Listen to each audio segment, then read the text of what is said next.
Hai teman RRI, perkenalkan saya Laras Purnama, saya psikolog klinis. Berdasarkan data Pusat Informasi Kriminal Nasional, Kepolisian RI terdapat 287 kasus bunuh diri di Indonesia sepanjang 1 Januari hingga 15 Maret 2024. Nah, ternyata Bali itu masuk di posisi ketiga dengan kasus tertinggi, yaitu kasus bunuh diri. Maka itu hari ini saya akan menceritakan sedikit mengenai bunuh diri. Dan ternyata baru-baru ini di Bali sendiri ada kasus bunuh diri yang mengagetkan, terutama di sosial media.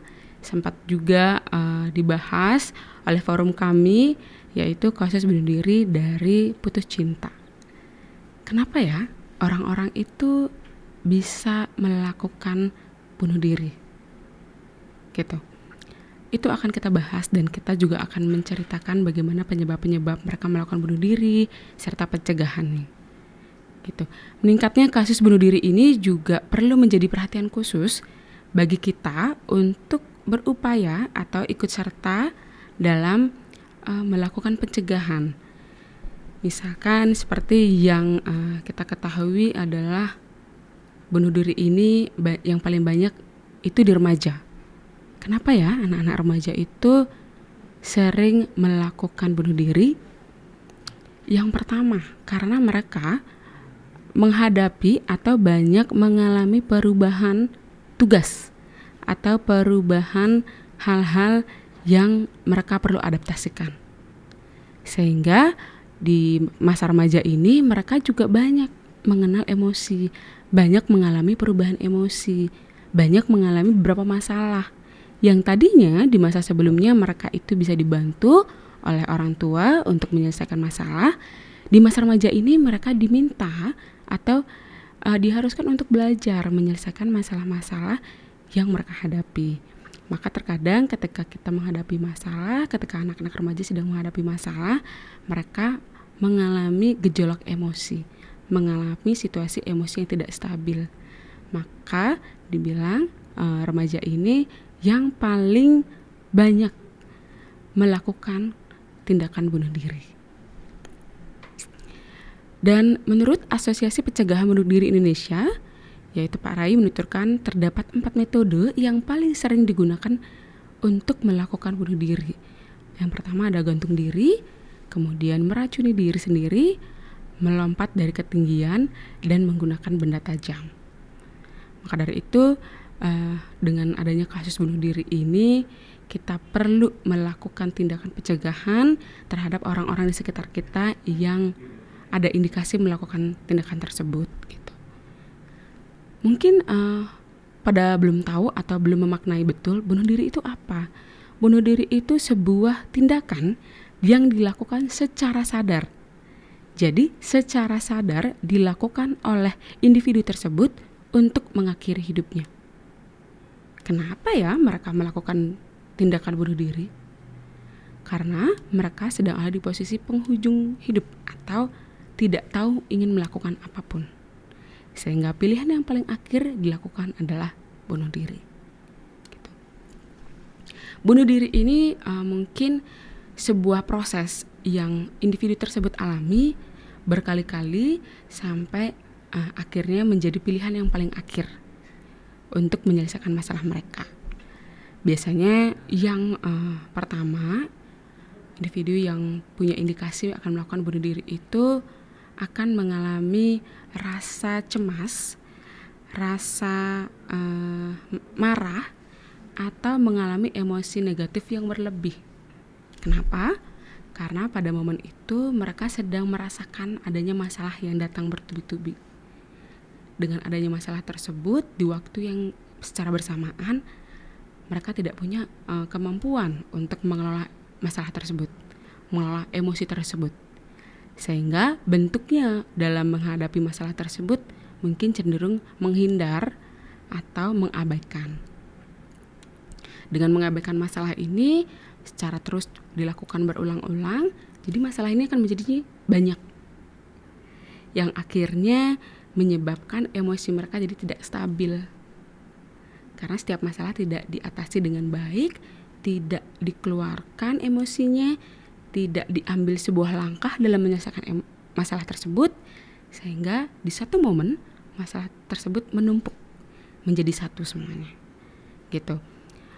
Pertama, setelah mereka merasakan emosi yang berlebih, kemudian emosinya menjadi kurang stabil, akan ada fase mereka itu menyakiti diri sendiri atau menyakiti orang lain.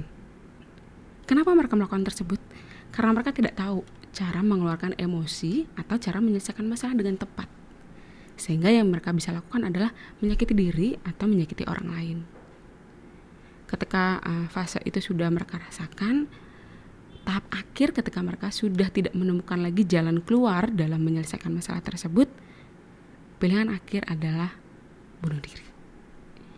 Maka dari itu, kenapa kasus bunuh diri ini banyak dialami oleh anak-anak remaja? Karena pada fase perkembangan mereka itu belum punya kemampuan dalam meregulasi emosi yang baik. Maka dari itu, remaja itu perlu pendampingan yang oke, agar tidak mencapai kasus bunuh diri tersebut gitu. Masalah apa ya yang kira-kira banyak dialami oleh orang-orang yang mengalami atau punya tindakan bunuh diri atau yang sudah melakukan bunuh diri? Yang paling utama itu adalah masalah perasaan atau pikiran mereka yang tidak bisa terkontrol. Kemudian ada gangguan mental, mungkin penggunaan obat-obatan, mungkin korban kekerasan baik secara fisik dan verbal. Kemudian ada distorsi kognitif. Distorsi kognitif itu adalah pikiran negatif yang muncul sebelum terjadi sesuatu. Jadi tidak dikeluarkan pikiran tersebut, dialami sendiri, berlebihan, sehingga mereka tidak tahu bahwa pikiran mereka itu adalah pikiran yang kurang tepat. Gitu. Kemudian masalah-masalah yang paling sering yaitu adalah kasus putus cinta, kasus kelilit utang, kasus-kasus yang menghimpit individu tersebut sehingga tidak tahu mau melakukan apa gitu. Makanya cukup penting untuk kita semua tahu pencegahan mengenai kasus bunuh diri ini. Tidak hanya untuk individu yang mungkin pada saat ini kondisinya atau situasinya tidak baik-baik aja, tapi untuk lingkungan sekitar, supaya kita bisa membantu mengambil langkah awal untuk mencegah perilaku bunuh diri tersebut gitu ya. Untuk individu yang sedang tidak baik-baik saja, yang sedang dihadapkan oleh banyak masalah, yang sedang ada di posisi terhimpit atau di penghujung hidup, satu yang perlu teman-teman tahu, masalah yang teman-teman hadapi itu bukan hanya teman-teman saja yang mengalami. Jadi teman-teman tidak perlu membuat sebuah judgement kepada diri sendiri bahwa kita yang paling bermasalah, kita yang paling buruk, kita yang paling rusak, kita paling jelek dan sebagainya. Karena pada dasarnya kita semua punya masalah masing-masing. Apa ya yang bisa teman-teman lakukan ketika teman-teman ada di posisi tersebut? Satu, cari pertolongan. Kita sebagai makhluk sosial akan ada momen untuk tidak bisa menghandle diri kita sendiri. Jadi jangan sungkan untuk minta pertolongan pada siapapun yang teman-teman percayai. Baik itu teman, keluarga, saudara, atau ke profesional. Bisa ke psikolog atau ke psikiater yang sekiranya bisa menampung teman-teman dalam atau membantu teman-teman dalam menghadapi masalah teman-teman. Gitu. Pikiran kita yang berlebih tersebut kadang-kadang bikin kita jadinya tidak tahu untuk mau melakukan apa. Maka dari itu kita keluarkan semua pikiran tersebut supaya kita tahu mengambil langkah seperti apa yang lebih tepat untuk menghindari langkah negatif tersebut. Gitu. Yang kedua, harus dikelola masalah yang teman-teman hadapi.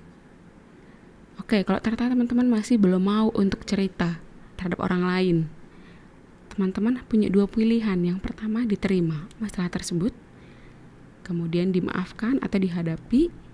Yang kedua adalah ya udah teman-teman berusaha untuk mengambil sebuah langkah yang lebih tepat gitu. Jadi sekali lagi mungkin yang saat ini lagi ada di posisi yang kurang menyenangkan, terhimpit dari berbagai macam masalah, datanglah pada orang yang tepat untuk membantu kamu gitu, sehingga bisa menemukan solusi yang lebih tepat gitu. Kemudian untuk kita sebagai orang-orang di lingkungan sekitar yang merasa bahwa ada seseorang, teman terdekat, keluarga yang punya tanda-tanda dalam melakukan bunuh diri, yang paling pertama adalah teman-teman harus melakukan pendekatan. Sebelum melakukan pendekatan, teman-teman perlu juga memaafkan diri sendiri atau memaafkan segala kurangnya kita untuk membantu orang lain gitu. Kemudian ketika kita sudah berhadapan dengan orang-orang yang punya tanda-tanda tersebut, kita bersupport, kita pahami dulu. Jangan pernah teman-teman itu membandingkan kondisi kita dengan mereka yang ada di situasi yang tidak baik-baik aja. Jadi tugas kita adalah memahami apa yang mereka rasakan, apa yang mereka alami. Gitu. Kemudian dengarkan. Kadang banyak dari mereka itu tidak butuh saran, mereka hanya butuh didengarkan saja. Gitu. Kemudian setelah teman-teman mendengarkan, ada yang bisa teman-teman lakukan adalah memberikan pilihan solusi yang sekiranya bisa membantu mereka untuk mengambil salah satu langkah yang sudah mereka persiapkan. Atau kalau mereka belum mempersiapkan sebuah langkah, teman-teman bisa bantu mencari langkah yang lebih positif atau alternatif langkah yang lebih tepat untuk membantu mereka. Gitu. Yang terakhir adalah ketika teman-teman sudah tidak sanggup atau merasa bahwa ternyata ketika saya bantu itu belum bisa ada perubahan gitu, boleh teman-teman ajak yang merasa atau yang sedang punya masalah tersebut ke profesional, sehingga kita bisa melakukan pencegahan lebih awal untuk membantu mereka gitu. Kemudian buat mereka mungkin yang sedang pengen mencari tempat aman, kita juga bisa menjadi tempat aman. Kemudian jadi intinya adalah kita itu memahami betul apa yang mereka rasakan, karena yang mereka tahu adalah mereka sedang di dunia ini sendiri dengan masalah yang paling besar tersebut gitu.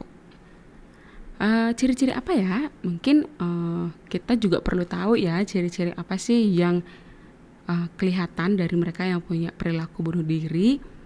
Yang pertama itu adalah terjadi perubahan drastis pada perilaku mereka, suasana hati mereka, atau penampilan mereka. Misalkan yang tadinya dia happy, sekarang jadinya kurang stabil emosinya. Yang tadinya dia banyak cerita, sekarang jadi tidak banyak cerita. Jadi teman-teman silakan mengobservasi perilaku lingkungan sekitar tersebut. Kemudian kedua, sudah ada tanda-tanda melakukan kekerasan atau melakukan tindakan yang melukai dirinya sendiri. Jadi teman-teman boleh itu mengobservasi, mencurigai, mungkin mengambil langkah dengan bukan menemani ya, tapi mengantisipasi mereka, mengajak mereka ke yang lebih tepat, mendengarkan mereka gitu. Jadi itu bisa teman-teman perhatikan dari lingkungan sekitar. Sekali lagi, buat mereka yang ada di posisi yang tidak baik-baik aja itu sungguh sulit untuk bangkit. Maka fungsi kita sebagai lingkungan sekitar adalah membantu mereka sehingga kita bisa menurunkan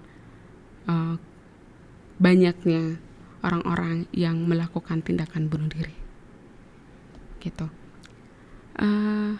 Mungkin ini sebagai pesan dari informasi yang bisa saya berikan hari ini.